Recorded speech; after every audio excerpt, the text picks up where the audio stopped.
Hey, it's Dave back with you this morning at the finish line of the Little D on the Monocacy race here. It is a chilly morning. It is starting to rain a little bit. I don't know if you can see the water droplets. It's going to be a cold day for racing. The water is low, but it is great to be back. So I'm just waiting for the 9 o'clock shuttle to get back up to the starting line. Then all my gear's up there already. We're ready to race. So I'll check in again after the race.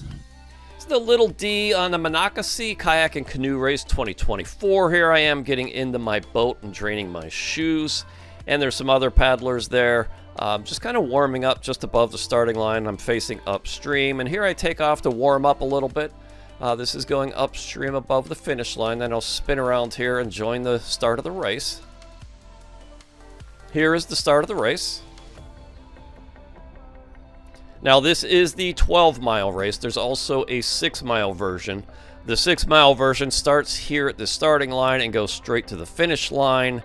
They double that into 12 miles by having some buoys here. So us 12-milers paddle downstream, do a buoy turn, go back upstream a mile above the starting line, do another buoy turn, then go downstream to a buoy a mile past the finish line, and then paddle back up to the finish line. So this way they're able to get 2 races out of the same start and finish lines.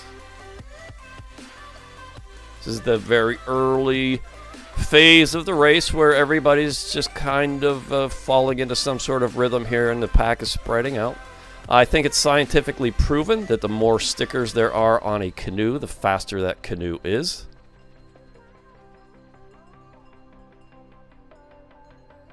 There's Steve and Abby.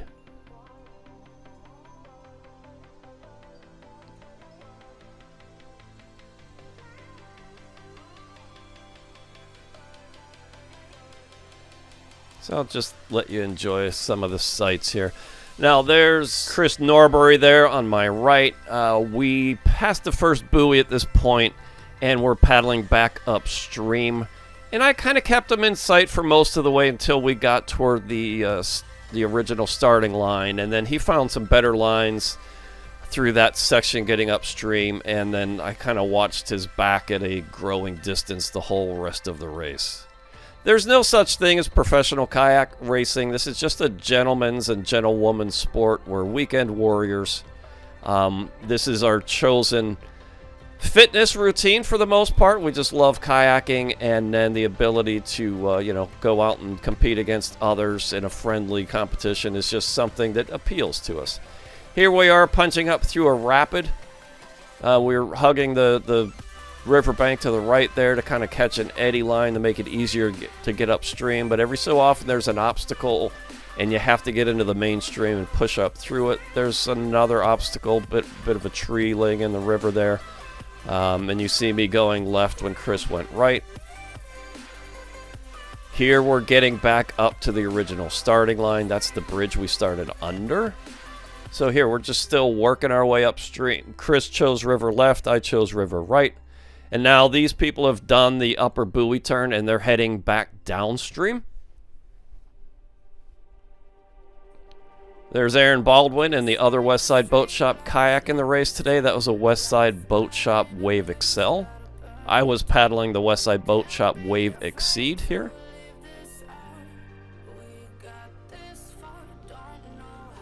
And I slowed this down just so you can see this upper buoy turn. There goes Chris. And then this canoe is making the buoy turn right here.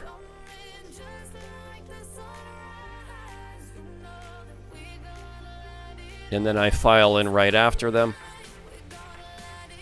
And around this buoy turn, I do put the boat on edge to the left. It's kind of a rolling cone airfoil hydrofoil theory that you lean the opposite way that you want to turn, and you can take advantage of the boat's rocker to make tighter turns. So here we are turned around, heading back downstream for, I guess, what is probably 8 miles.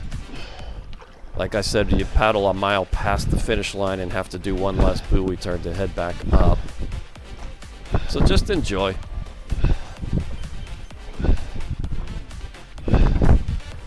Here we are, paddling past the original starting line again. But at this point, you're feeling good because you know you just got a straight long shot downriver for a while. And in my experience, if I'm going to pick off people, it's going to be in this stretch right here when people start to tire. This was the one challenging section. There was a log jam on one of the bridge piers there with only a narrow passage on the left. But the organizers scouted this days before and were sending us photos, and they knew it was clear. And there were some rocks here that you had to watch out for. This was really the only tricky part of the race. There were some rescue volunteers there waiting just in case.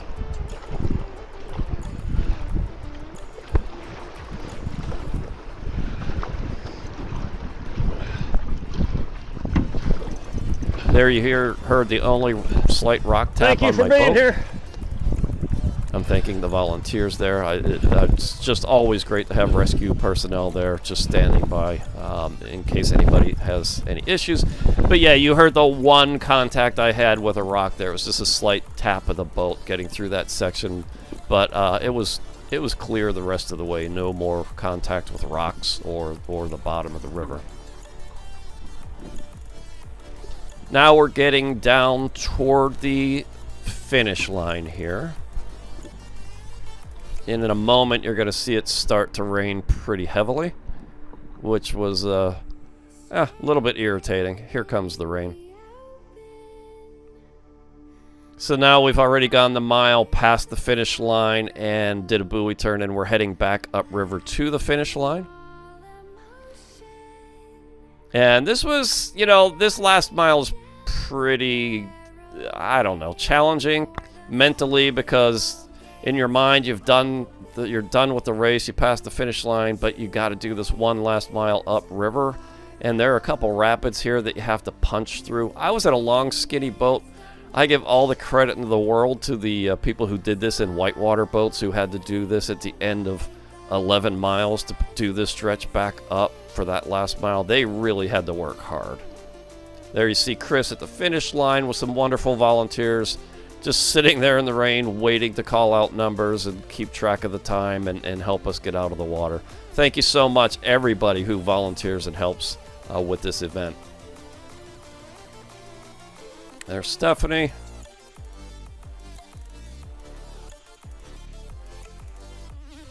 And then you'll see me pull my boat up out of the water and walk it up the ramp, and I join the other boats up there. I had a small Westside Boat Shop kayaks display, and I had brought up Westside Boat Shop Wave Excel kayak myself.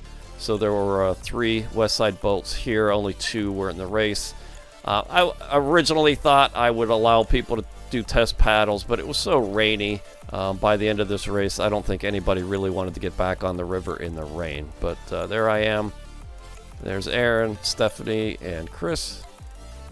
Chatted with them briefly, congratulated them all. Stephanie did the 6-mile race. There I'm dropping my boat. There's my hydration bladder. There's my little display. There's the pavilion. We all ended up under that thing. And that was the race.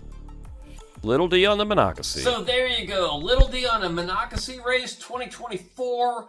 Typically, I would have taken a lot more photos and video after the race, but it was raining pretty much the whole time, and everybody was huddled under the little pavilion there, and it was very tight, and people were trying to eat, and people were trying to talk, and we're all shuffling around, so it just was not conducive to capturing a whole lot of post-race video and pictures and whatnot. But I had a good race. I was very, very happy about my race. And I was very happy and honored to paddle with such great people. We have Trevor on the U.S. National Wild Water team who actually made the Olympic team this year in first. We have Aaron, who's also on the U.S. National Wild Water Racing team.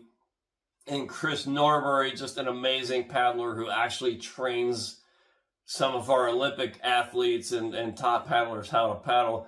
They were in front of me, so I was very honored to come in just after them. So check out the Little D on the Monocacy. It's one of my favorite races because it's for such a wonderful cause. Terminally ill children and their families to support them, to put them up in hotels while they're dealing with just a horrible, horrible scenario of an infant child being taken away long before their time. So come out, support this race next year. I will be back. I will support this race as long as I can paddle and as long as I can breathe. So yeah, Little D on the Monocacy, Frederick, Maryland. Go check them out. Check me out at davethekayaker.com. And until next time, love this sport, take what it has to give you, and pay it forward. When you want an extraordinary racing kayak made in the finest American tradition, or maybe just own a piece of American kayaking history,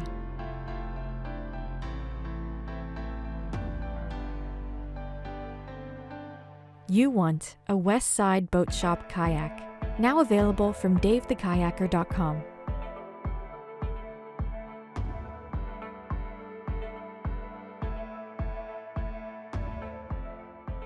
West Side Boat Shop kayaks.